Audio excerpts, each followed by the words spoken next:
Obrigado, Sr. Presidente.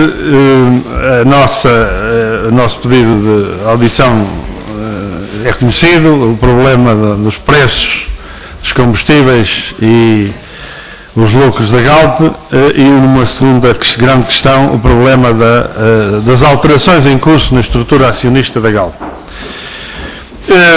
Sr. Ministro, apesar da situação que é conhecida, da situação de missionário do Governo, nós julgamos que, apesar de tudo, teria interesse esta abordagem, sendo um problema que continua a preocupar o país e os portugueses, e particularmente porque é um problema a que, inevitavelmente, qualquer que seja a solução governativa futura, vai ter que olhar com grande atenção para este problema.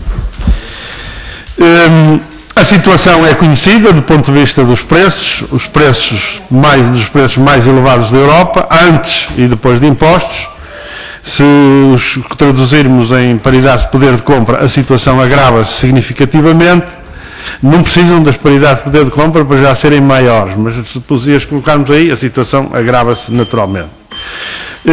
É uma evidência que a situação, a par da evolução dos preços praticados pelas petrolíferas, tivemos ainda o problema do aumento do IVA no último Orçamento de Estado, que certamente agudizou este problema, também o problema do fim dos subsídios ao biodiesel, da incorporação do biodiesel, mas depois há outras situações que não têm propriamente esta justificação. O caso do gás de garrafa, o gás que continua a ser consumido por inúmeras famílias neste país, algumas de baixos recursos e em zonas do interior e zonas rurais, que teve só em 2010 teve um aumento de cerca de 30%.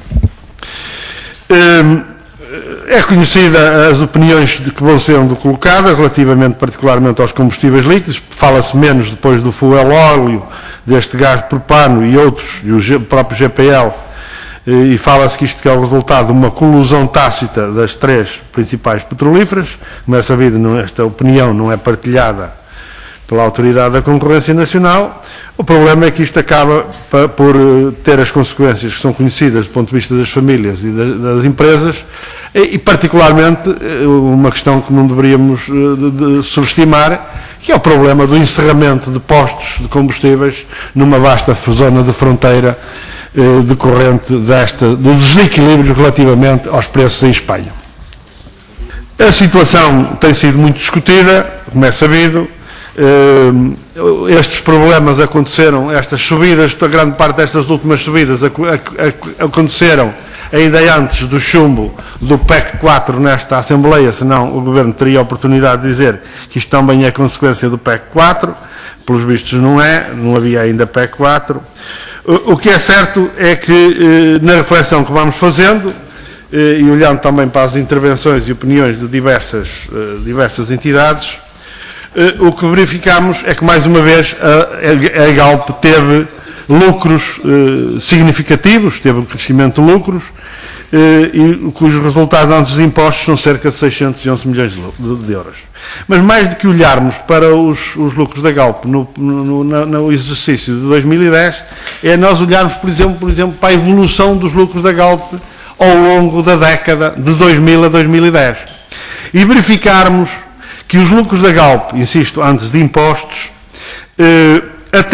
até fim de 2003, até ao ano de 2003, isto é, antes da liberalização do preço dos combustíveis e antes de estar feito a privatização de grande parte do capital, em 2003 concretiza-se uma margem de privatização, estão privatizados cerca de 72% do capital da Galp.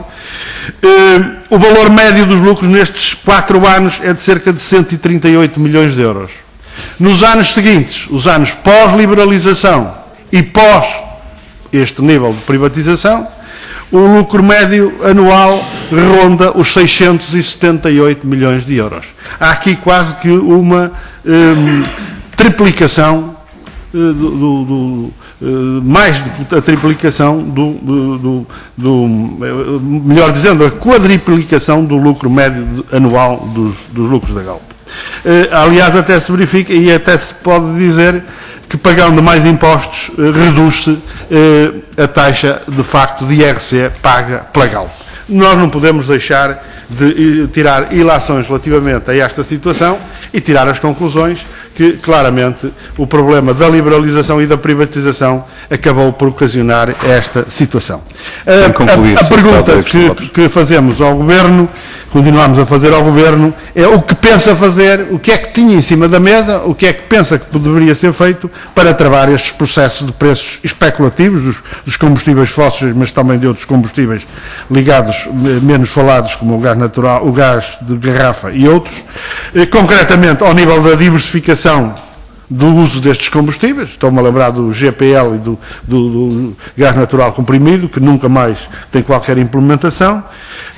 No lançamento de uma rede, várias vezes tem falado isto, sem que o Governo esclareça qual é, de facto, aquilo que tinha em cima da mesa, relativamente ao desenvolvimento de uma rede de baixo custo, à semelhança daquilo que a Galp fez em Setúbal. Eu vou terminar, Sr. Presidente, e se alguma reconsideração, mesmo do ponto de vista dos impostos, eu estou a levantar o problema, por exemplo, da inserção da taxa reduzida do IVA relativamente ao gás de garrafa, que não há razões nenhumas para que continue até numa concorrência desleal com o gás natural, com uma taxa extremamente elevada de... Muito obrigado.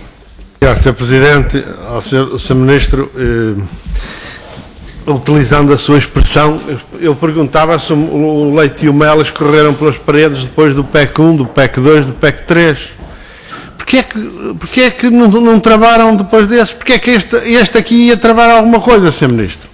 Bem, mas deixemos essa guerra para outra altura, e eu gostaria de, ainda relativamente ao preço dos combustíveis, dizer ao Sr. Ministro o seguinte. O Sr. Ministro, relativamente aos preços, atreve-se a dizer aquilo que nem a Autoridade da Concorrência nos é capaz de dizer aqui.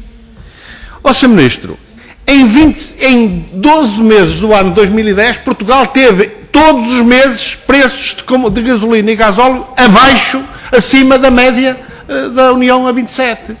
Dos 27 países, 22 tiveram gasóleo mais barato, 23 tiveram gasolina mais barata, e o Sr. Ministro diz-nos que está na média. É uma boa média, Sr. Ministro. Relativamente, aliás, o deputado do Partido Socialista fala da responsabilidade da subida do petróleo. É esquisito que o petróleo não suba nos outros países da União Europeia, aparentemente. Também sobe. Porque é que os preços aqui iam ter estas diferenças?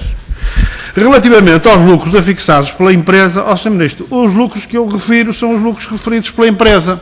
E de facto, por exemplo, em 2009 e 2010, há em 2009 161 milhões de euros e em 2010 156 milhões de euros dos chamados lucros de efeito de estoque, isto é, lucro especulativo que decorre apenas da variação do preço do petróleo.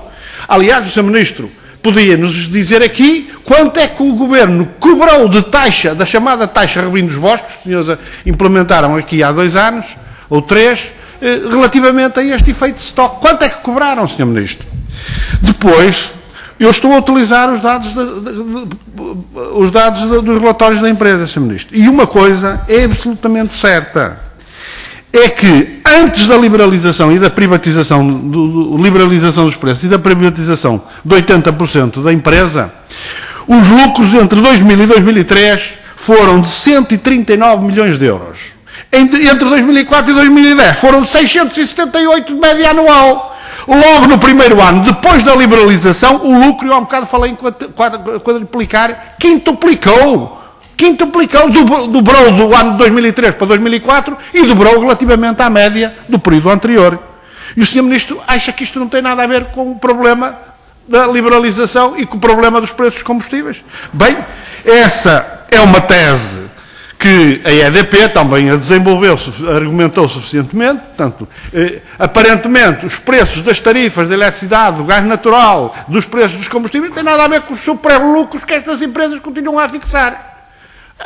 A minha interrogação é porque é que eles sobem os preços dos combustíveis, porque é que eles sobem os preços destes produtos. Gostaria que o Sr. Ministro fosse capaz de me explicar.